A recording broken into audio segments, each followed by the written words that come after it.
నమస్తే. Welcome to Naidu talks. ఈరోజు నాయుడు టాక్స్‌లో ఒక కొత్త స్టోరీని తెలుసుకుంటాం. ఆ స్టోరీ చాలా విచిత్రమైన స్టోరీ. కానీ ఇది ఇప్పటివరకు ఎవరు తెలుసుకున్నది కూడా లేదు. అదేంటంటే ఎక్కువగా మగవాళ్ళకి ఆడవాళ్ళపై మోజు ఎక్కువగా ఉంటుంది. ఈ కొత్త స్టోరీలో ఏం జరుగుతుందంటే ఒక అమ్మాయి 17 పెళ్ళిళ్ళు చేసుకుంటుంది. 17 పెళ్ళిళ్ళలో 17 మంది భర్తలు చనిపోతారు. అది ఎట్లాగా అంటే ఇది విచిత్రమైన స్టోరీ అన్నమాట. ఇది పంజాబ్‌లోని ఒక బందిండా అనే విలేజ్‌లో ఈ స్టోరీ జరిగింది. ఈ స్టోరీ ఏందంటే, ఆ అమ్మాయి ఒక ఉన్నతమైన కుటుంబంలో పుట్టింది. వాళ్ళ అమ్మ, నాన్న, వాళ్ళ పెదనాన్న, చిన్నాన్న వాళ్ళందరూ గూడా చాలా పెద్ద మనుషులు ఆ ఊర్లో. వాళ్ళు చెప్పిందే వేదవాకనమాట ఆ ఊర్లో. దానివల్ల ఆ ఊర్లో ఉండే ప్రజలకు గూడా వాళ్ళంటే మంచి గౌరవం, ఆత్మాభిమానం గూడా వాళ్ళ మాటకి వేదవాగ్గా పాటిస్తారు. కానీ ఇక్కడేం జరిగిందంటే, వాళ్ళకి ఇద్దరు ఆడపిల్లకాయలు. పెద్దమ్మాయికి పెళ్ళిళ్ళు చేసి వెళ్ళిపోతుంది. రెండో అమ్మాయికి పెళ్లి చేసే వయసొస్తుంది. అంటే పూర్వకాలంలో విలేజెస్‌లో తక్కువ వయసులోనే పెళ్లిళ్ళు చేసేసేవాళ్ళు. అలాగే ఈ రెండో అమ్మాయికి గూడా 14 సంవత్సరాలకే పెళ్లి చేసేశారు.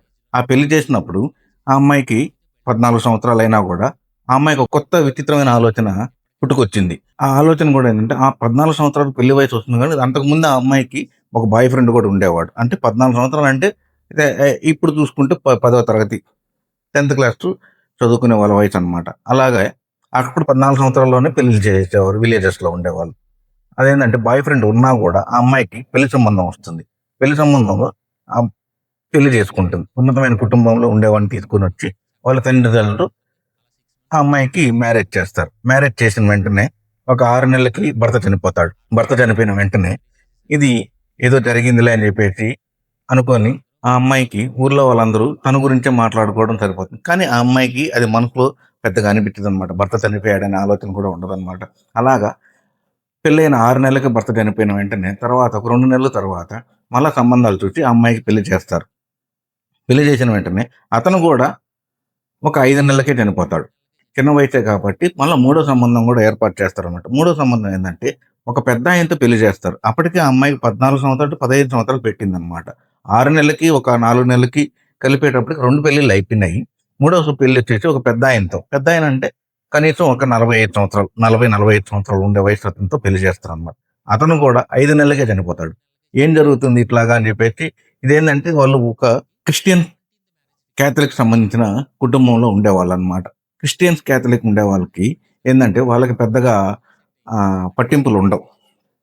పెళ్ళిళ్ళు చేసుకుంటూ పోతా ఉంటారు గాబట్టి, వాళ్ళకి పెద్దగా వాటిటి మీద అనుమానాలు గానీ, పెళ్లి తర్వాత విధవరాలుగా ఉండాలని గానీ, అలాంటివన్నీ సహజీవనంగా ఎక్కువ గడుపుతానే ఉంటారు.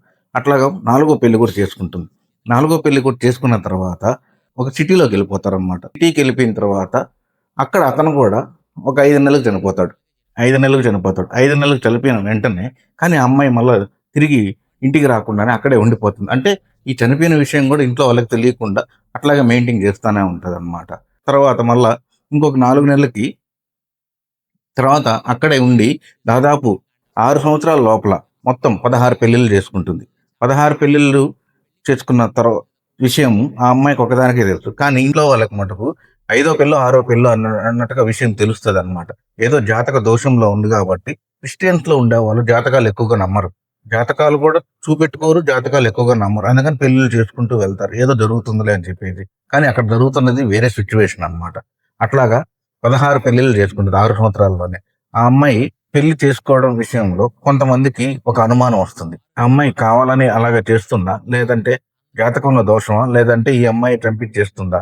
అనే విషయంపై కొంతమందికి అనుమానాలు ఈ ఆరా తీయడంలో ఎక్కువగా గట్టిగా అనుమానాలు కలుగుతాయన్నమాట. కానీ ఆ అమ్మాయి చేస్తున్న పని ఎవరికీ తెలీదు. ఆ అమ్మాయి పేరు గూడా లాలావన్. ఆ అమ్మాయి ఒక విషయంలో 17 పెళ్లి ఇంట్లో వాళ్ళే స్వయంగా చూసి పెళ్లి చేస్తారు. అతను కూడా కరెక్ట్‌గా 6 నెలలకు చనిపోతాడు.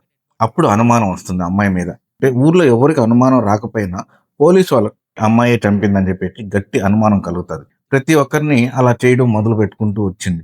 కానీ ఏ విధంగా చంపేది, ఎలా చంపేది అనేది మటుకు మిస్టరీగా మిగిలిపోయింది. కానీ పోలీసులకి అది పెద్ద అనుమానం వచ్చింది. ఆ అనుమానంతో సేకరించారు. ఆ అమ్మాయికి ఎవరు ఫ్రెండ్స్ ఉన్నారు? ఎవరు బాయ్ ఫ్రెండ్స్ ఉన్నారు? ఎవరెవరితో మాట్లాడుతూ ఉంటుంది? ఎవరితో సరదాగా గడుపుతది అనే ఆలోచనలో ఆ పోలీసోళ్ళ అనుమానం గట్టిగా కలిగిందనమాట. అప్పుడు ఆరా తీస్తారు. అప్పుడు ఆరాధించిన తర్వాత కొన్ని రోజులకి ఒక విషయం బయటపడుతుంది. చనిపోయిన 3 రోజులకి పూడ్చిపెట్టుంటారు. పోలీసులకు అనుమానం వచ్చి ఆ బాడీని మళ్ళా ఆ గుంటలో నుంచి బయట తీపిచ్చి పోస్ట్‌మార్టం చేపిచ్చారు.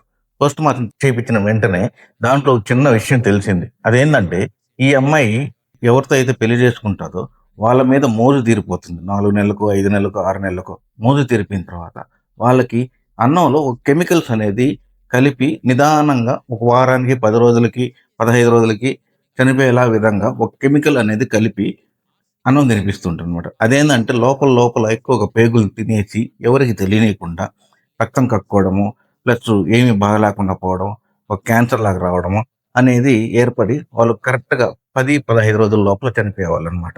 ఆ అమ్మాయికి ఒక్కొక్కరితో 6 నెలలు, 5 నెలలు అంతకంటే ఎక్కువగా జీవనం సాగించేది కాదు. అలా చేసినందువల్ల ఆ అమ్మాయి కోరిక తీరిపోతుంది. అప్పుడు వేరే మనిషితో సంబంధం కూడా ఏర్పడి కొత్త రుచులకి అలవాటయ్యి అలా చేస్తుందనమాట ఆ అమ్మాయి. కానీ ఇక్కడ ఏం జరిగిందంటే, బాయ్ ఫ్రెండ్‌గా ఉండేవాడిని కూడా, వాడిని ప్రేమించిన వాడిని కూడా సెకండ్ మ్యారేజ్ అప్పుడే చేసుకొని చంపేస్తుందనమాట. వాడిని చేసుకొని చంపేసింది విషయము బాయ్ ఫ్రెండ్‌నే చంపేస్తున్నాడంటే, ఇంకా మిగతా వాళ్ళని చంపడం పెద్ద లెక్క కాదు గదా ఆమెకి. అలాంటి విషయాలు పసిగట్టారు పోలీసులు.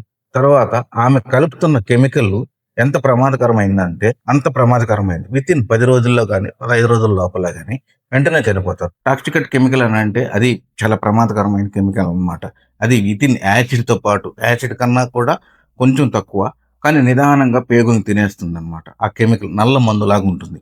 ఆ నల్ల మందు దాంట్లో కలపడం వల్ల కూడా చాలా ప్రమాదకరంగా మారిపోయి లోపల ఉండే ప్రతి ఒక్క అవయవాల్ని తినేస్తూ వచ్చేస్తుందన్నమాట. అప్పుడు అతను రక్తం కక్కుకొని చనిపోతాడు.